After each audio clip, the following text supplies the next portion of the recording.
Good morning. So I was driving to Caribou Coffee to get coffee this morning. I was dropping my kid off at work and going to the coffee shop when I had an epiphany or Bible verse that popped in my head. And so I pulled over in a parking lot and I wanted to make a quick video about perseverance.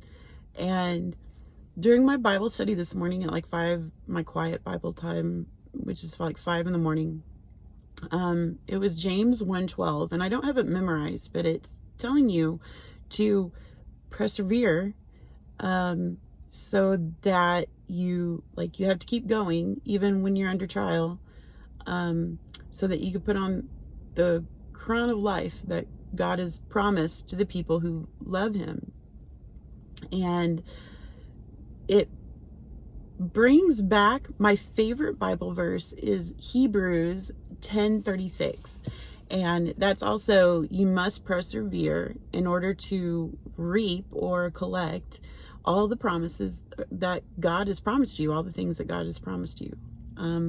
It's just keep going, just keep swimming, like Dory says in Finding Nemo, just keep swimming, just keep swimming. I don't know if you need to hear this or if I'm just wasting my time and this was just a silly idea, but I'm going to post it anyway. There's also Galatians 6:9. If you wanted to take the time, it's a really quick Bible verse and you can just Google it.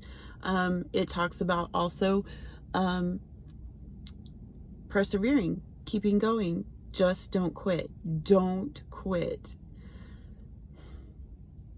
In Romans 5, it's 5:3 is the part about persevering. But if I were you, I'd read Romans 5:1-5 because it gives a little bit more context. But in verse 3, it talks about if you persevere, if you're under trial, it sort of teaches you how to persevere.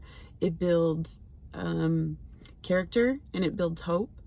And that is what I sort of wanted to tell you right now, that if you're going through a tough time, and that sort of is an understatement. If you have a hard life right now, if it is just kicking your rear, just keep going. Just keep going. Do what you have to do in order to survive. Just survive, man.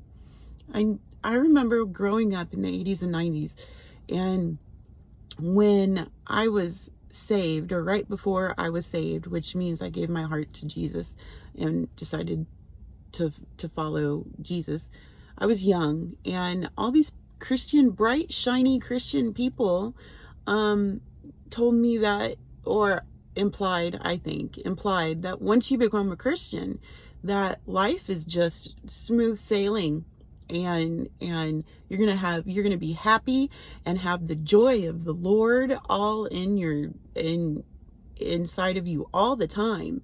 And when I was saved, I was young. I was like 12, 13. It was a youth lock-in, and I prayed the prayer and I became saved. And all these bright, shining Christian people were asking me, oh, can you tell a difference? And can you, do you feel different now? That was the biggest question. Do you feel different now?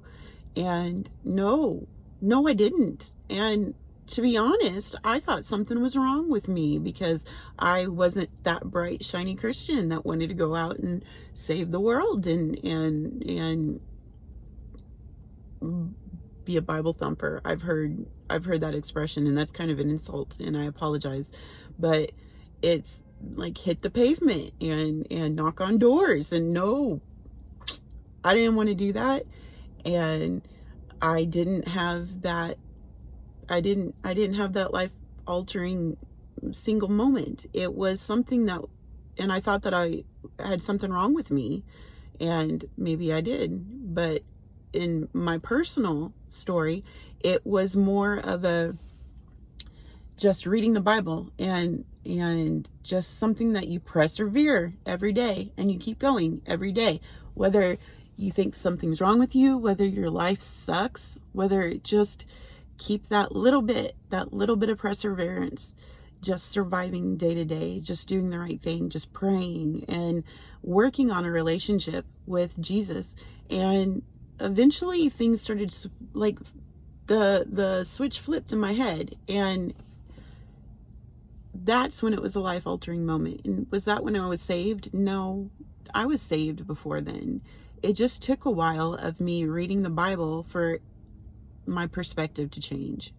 And again, when my perspective changed, life didn't get any better. Like, Jesus was murdered. He was hung on a cross and beaten, stabbed, and the Bible's full of really horrible, torturous trials for Christian people who follow Christ. And it's not all sunshines and rainbows. It's a hard life, and I know that you know that, because I know everybody has it. Just keep going, just survive, because the difference between a non-believer and a believer who's going through a hard time is that the believer knows the end game. You know how all of this ends. You also have comfort. You also have a guideline. You also have the choice of doing the right thing, of maybe helping people. One of those Bible verses, which was in Romans, the Romans 5:3 was saying that it builds your character and it builds your hope. It also builds your empathy. I know that in my own personal trauma of life, it's molded me into somebody who doesn't want other people to suffer. It's strengthened my empathy for people, and there's something, I mean, it's molded me into the person I am today. If you need encouragement, those are some good Bible verses. The only thing I want to say to you is just keep going. Just get up in the morning and survive that day and keep going. And essentially, you're going to get what God has promised you. And He did promise you. I love you. And if you need prayer, please leave a comment and or message me, and I'll pray with you. Okay, well, that's my 8-minute video. I hope this has encouraged you. Have a great day, and bye.